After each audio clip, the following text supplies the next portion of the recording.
Olá, tudo bem? Estamos começando mais um ADM.co, que você também pode acompanhar através do podcast do CRA São Paulo, ADM Incast.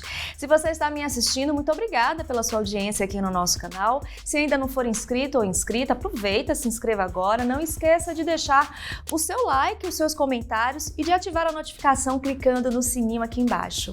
Bom, como vocês sabem, vocês que já nos acompanham, no ADM.co eu entrevisto administradores e administradoras, respectivamente registrados nos seus conselhos regionais de administração, para falar um pouco sobre a experiência de sentar na cadeira de maior cargo hierárquico em uma empresa.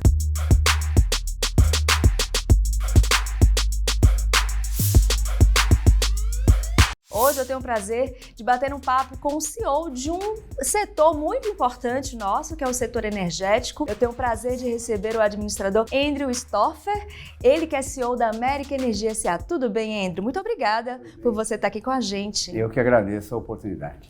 Prazer estar nos recebendo aqui na sede da América Energia. Eu gostaria muito de aproveitar esse momento inicial para lhe perguntar logo de primeira, assim, por que administração? A administração acaba sendo uma especialidade fundamental para qualquer empresa. Existe pessoas que têm outras formações e que são administradores na prática de empresas, mas acho que a administração de empresas em si, essa formação de administração, dá uma base fundamental para alguém ser bem-sucedido no que faz, por conta das diversas especialidades abordadas dentro da administração. Você sempre atuou nessa área energética. Fala um pouquinho para a gente sobre o início da sua carreira. Bom, eu comecei, a minha primeira formação, inclusive, é de engenheiro. Eu sou engenheiro civil pela Poli e fiz, logo em seguida que eu me formei, eu fiz administração de empresas e comecei a trabalhar na área de energia já há um pouquinho mais de 40 anos, né?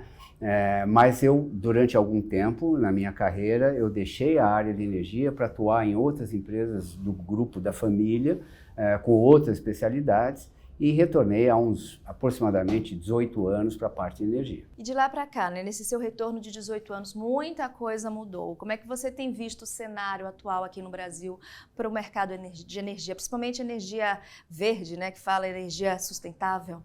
Essa energia renovável, que está na moda, essa parte verde, sustentável e tal, realmente tem crescido bastante, mas o Brasil tem um histórico de energia renovável muito grande, né? Se a gente olhar até o ano 2000, nós temos ali aproximadamente 90% da nossa geração de energia elétrica era por hidráulicas, por usinas hidrelétricas, E com a mudança da matriz é que se tenta manter essa parte de renováveis, com eólicas, solares, tendo em vista que as fontes hidráulicas mais importantes já foram aproveitadas, Nós estamos num período bastante especial, porque se a gente considerar até aproximadamente o final dos anos 90, o grosso maciço de investimentos na parte de energia era estatal, Teve um desenvolvimento estatal muito grande a partir dos anos 60, A Eletrobras foi criada em 1962, antes já existia a CEMIG, depois veio a CESP, enfim, algumas empresas de energia estatais que promoveram um desenvolvimento centralizado de geração de energia, transmissão e distribuição. No final dos anos 90, com digamos assim, a queda da capacidade de investimento do Estado, isso foi para a iniciativa privada e decolou ao longo dos anos 2000 essa participação da iniciativa privada.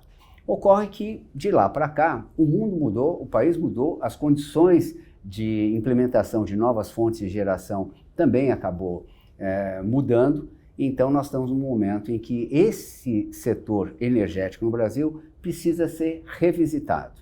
E é um momento importante porque você muda determinadas condições que inclusive são investimentos de longo prazo, de longo tempo de retorno, longo payback, com investimentos muito maciços e importantes.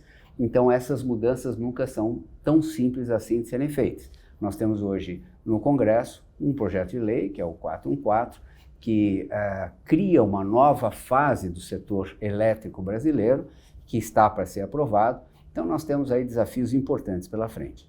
Eu ia te perguntar justamente, na sua opinião, quais os principais desafios, né, para o setor nesse momento?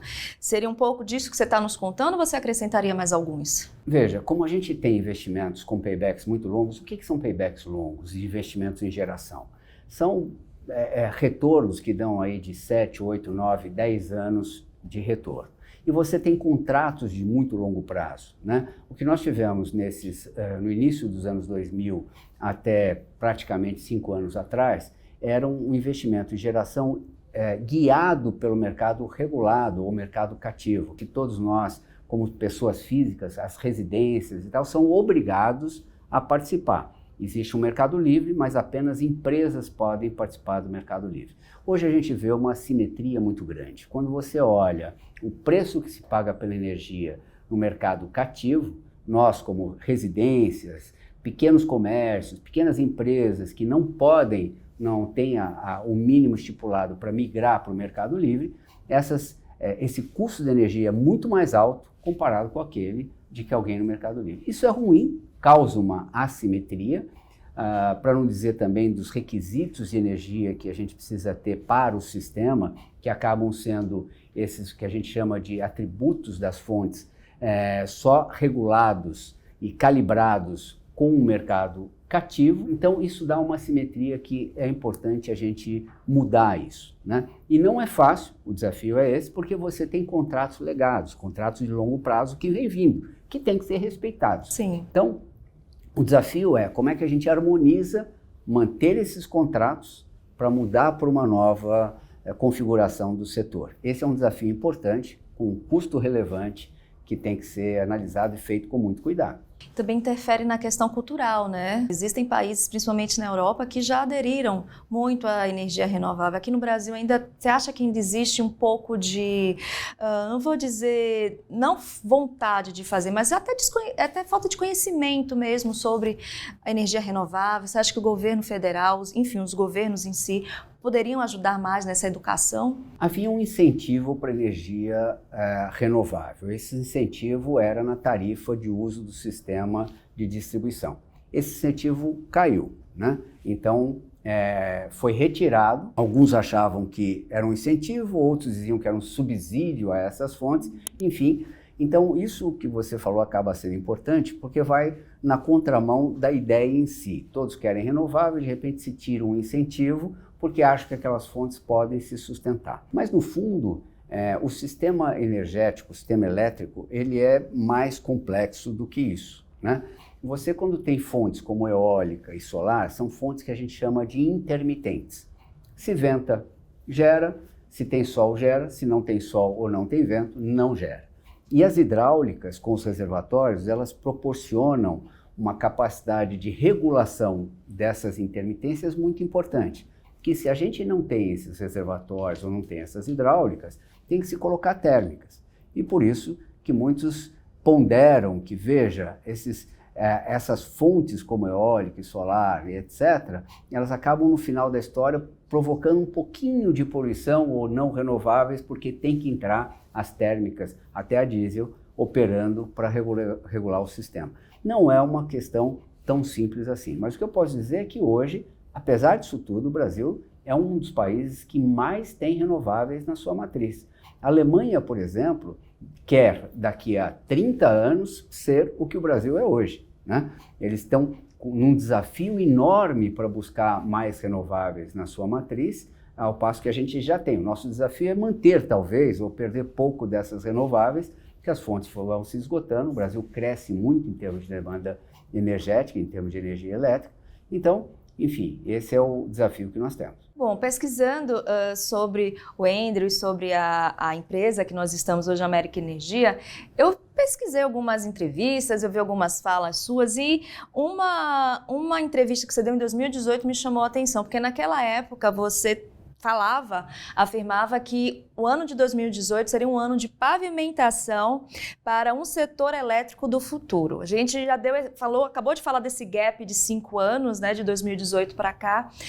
Que modelo seria esse, né? A gente já está vivendo esse modelo de energia do futuro, falta alguma coisa para a gente conseguir chegar nesse patamar? A gente, de lá para cá, desenvolveu muito a geração distribuída. Se você olhar o país, esse é um tema que todos falam, né? Seja aquela geração em que alguém põe no telhado da sua casa, ou no seu condomínio, na sua empresa, ou aquela autogeração remota em que existe um parque que atende algumas empresas.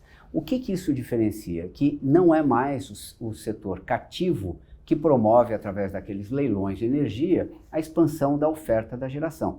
Então, a iniciativa privada passou a ter um papel muito importante nessa expansão da geração, seja com empreendimentos voltados para o mercado livre, seja como geração distribuída. Esse é o primeiro movimento que tem mudado. E tem mudado no mundo inteiro, não é só aqui. No mundo inteiro você tem a geração distribuída, novas fontes de geração. Vamos lembrar que a fonte solar, há 8 anos, era inviável, né? E de repente, ao longo desse tempo, passou a ser a que mais cresce hoje no país. Tendências, como é que você vê as próximas tendências para esse mercado? Existe a tendência de acentuar essa geração distribuída. Alguém gerar a própria energia, ser o que a gente chama de prosumidor, né? Um produtor e consumidor, é uma tendência. De novo, seja através de um painel solar na sua casa, seja através de um parque que é compartilhado por outros consumidores, mas existe essa tendência. Existe a tendência dos carros elétricos, né, que consomem, evidentemente, mais energia elétrica. Então, a queda do consumo de combustíveis fósseis, no caso dos carros, ou etanol, que seja, e o aumento da oferta de energia elétrica para abastecer esses carros, com uma função adicional importante, que eles podem funcionar como baterias também, né? Um carro elétrico ele vai se abastecer no horário em que a energia for mais barata e vai, eventualmente, até vender essa energia que está na sua bateria num horário mais caro, procurando regular um pouco esse mercado. Então, essa é uma tendência dos veículos elétricos, baterias, a geração distribuída, são tendências que vão se solidificar. Muito bom. Vamos falar agora um pouco sobre a América Energia. Encontrei aqui uma definição que eu gostaria que você explicasse para a gente.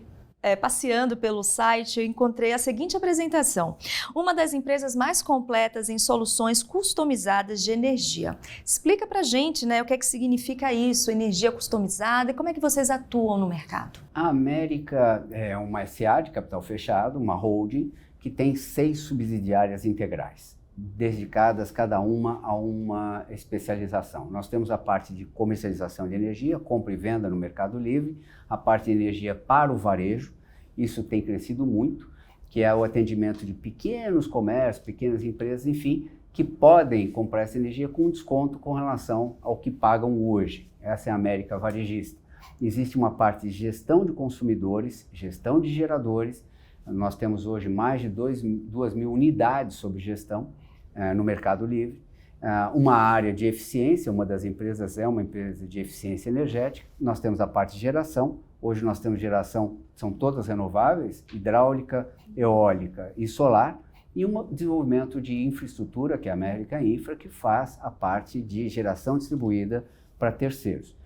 Então, essa definição visa, nós não temos distribuição nem transmissão, mas no atendimento a consumidores, por exemplo, nós temos a mais completa gama de atuação para atender o consumidor, seja no livre, no cativo, seja com geração distribuída, com um desconto garantido como varejista. Então, essa é a nossa abrangência. E é por isso que, inclusive, nós expandimos a nossa atuação pelo país, né?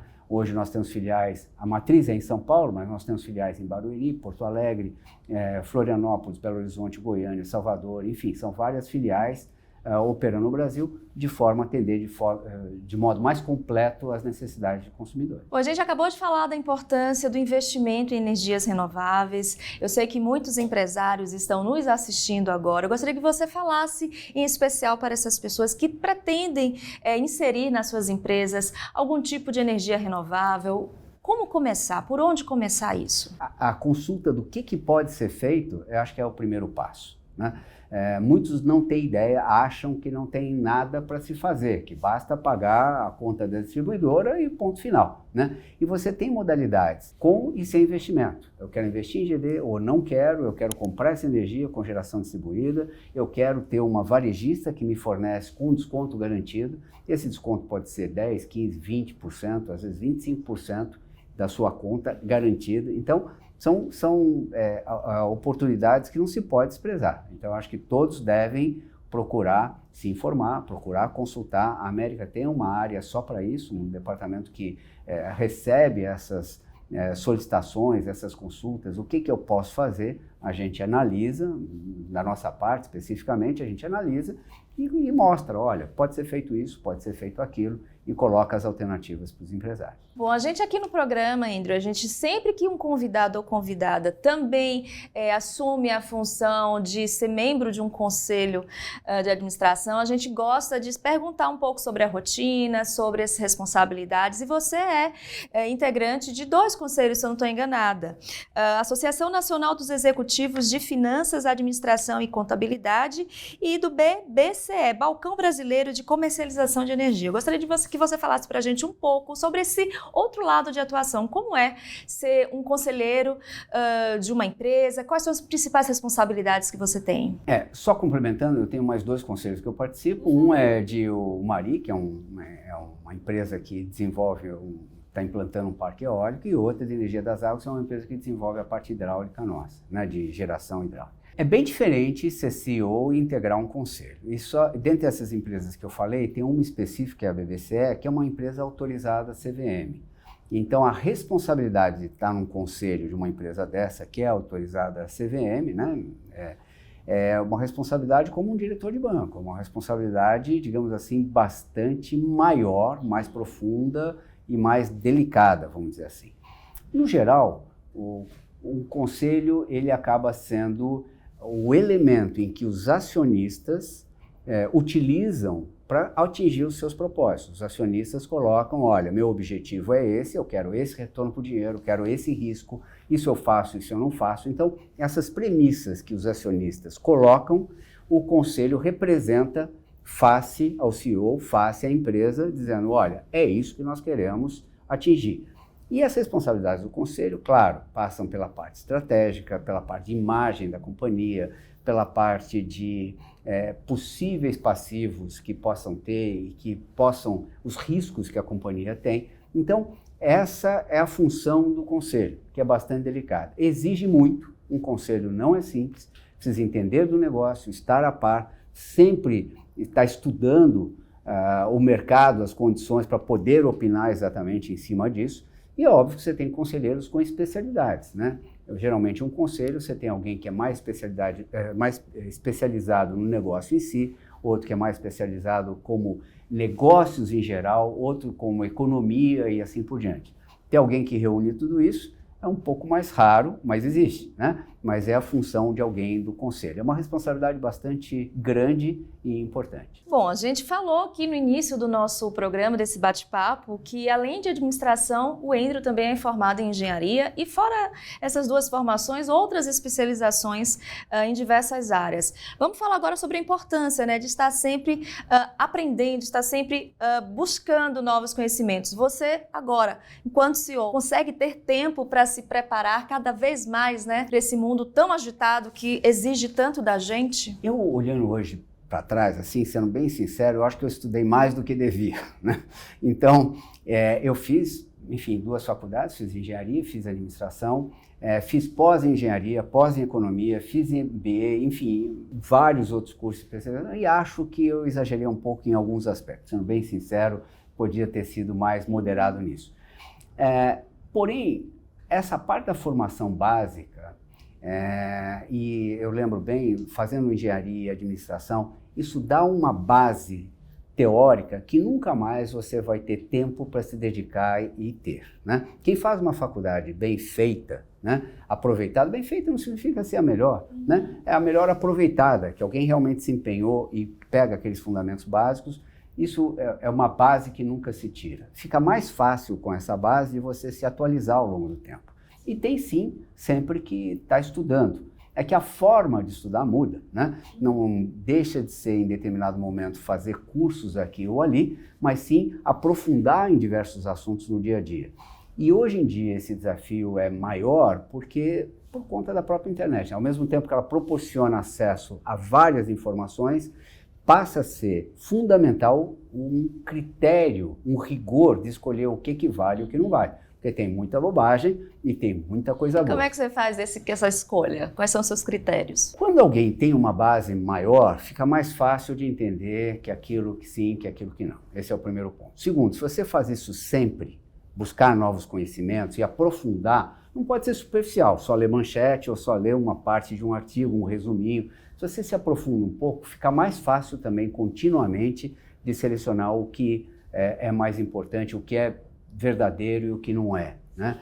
Então, é isso que só a prática que vai fazendo a gente escolher melhor como e onde se aprofundar. Você foi indicado como uma das 100 pessoas mais influentes do mercado energético brasileiro. Como é que isso chegou até você? O que é que isso representa para a sua carreira? Bom, em primeiro lugar, representa uma bruta responsabilidade, né? Porque quando alguém fala, olha, a gente considera isso, né, num país como o nosso, que tem tantos talentos e tanta gente boa, aumenta um pouco a responsabilidade de você estar cada vez mais